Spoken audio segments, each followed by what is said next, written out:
আলোচিত সমালোচিত TikTok content creator Laila Akter ও প্রিন্স মামুনকে ঘিরে নতুন বিতর্ক।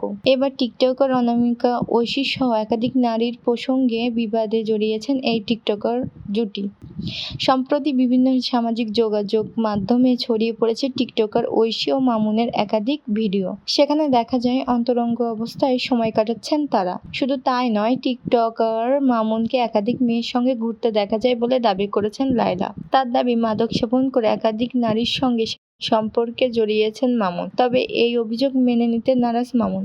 উল্টো তার দাবি, মাদকাসক্ত লায়লাও একাধিক পুরুষের সঙ্গে সম্পর্কে জড়িয়েছে। রোববার 11 মে মধ্যরাতে লিঙ্ক ভাইরাল হওয়ার পর মামুনকে নিয়ে এটাই লায়লার শেষ কথা শিরোনামে একটা ভিডিও পোস্ট করেছেন, যেখানে লায়লাকে বলতে শোনা গেছে, সবসময় আপনারা আমাকে খারাপ চোখে দেখছেন, আপনারা মনে করেন আমিই ভিলেন, কিন্তু বলে রাখি, একজন প্রাপ্তবয়স্ক মানুষকে কখনোই আটকে রাখা যায় না, কেন আমাকে খারাপ বানানো হয়। তিনি যোগ করেন, আমি মামুনকে নেশা করতে বাধা দিই, মদ না খাওয়ার জন্য বলি, আর মেয়েদের সঙ্গে নষ্টামি করতে নিষেধ করি। এই 3 কারণে আমাকে খারাপ বানানো হয়েছে, হয় এবং আগামীতেও হবে। এই 3টি কারণে 2023 সালে আমাকে হত্যার উদ্দেশ্যে মামলা করা হয়েছিল। আলোচিত এই টিকটক অভিনেত্রী ভিডিও বার্তায় দাবি করেছেন, প্রিন্স মামুন আমার পেটে লাথি দিয়ে বাচ্চা নষ্ট করেছে, তারপরও কোনো অভিযোগ করেনি।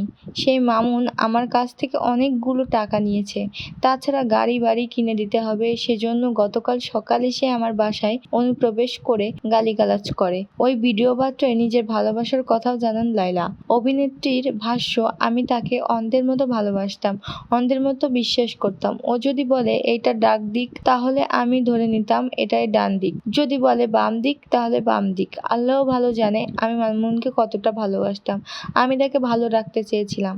এদিকে লায়লার অভিযোগের বিষয়ে প্রিন্স মামুনের সাথে কথা হলে তিনি বলেন, সত্যি বলতে আমি এখন একদম অসহায়। একের পর এক মিথ্যা মামলা দিয়ে আমাকে ফাঁসাচ্ছে লায়লা। বাচ্চা নষ্টের কথা বলছে, এটাও পুরো মিথ্যা। এতদিন তো এসব বলে নাই, তাহলে আজকে কেন হুট করে এসব বলছে। শুধু তাই নয়, টাকা খরচ করে মিথ্যা বিয়ের কাগজপত্র বানিয়ে সবাইকে দেখাচ্ছে। দিনের পর দিন আমাকে ব্ল্যাকমেল করেই যাচ্ছে, বারবার মিথ্যা মামলা দিয়ে বারবার আমাকে হয়রানি করছে। উল্লেখ করে তিনি বলেন, একজন মহিলা হিসেবে যত ধরনের সুবিধা নিচ্ছে লায়লা, বারবার মামলার হুমকি দিয়ে চাহিদা মেটাতো তার। এমনকি আত্মহত্যার হুমকিও দিত আমাকে ফাঁসানোর জন্য। মামুন আরও বলেন, লায়লা আমাকে ব্যবহার করত, আমাকে তার কথা মতো চলতে, আইনি রাস্তাও ছাড়াও যা যা করা দরকার সব করত। আমি আসলে সত্যি খুব অসহায় হয়ে পড়েছি।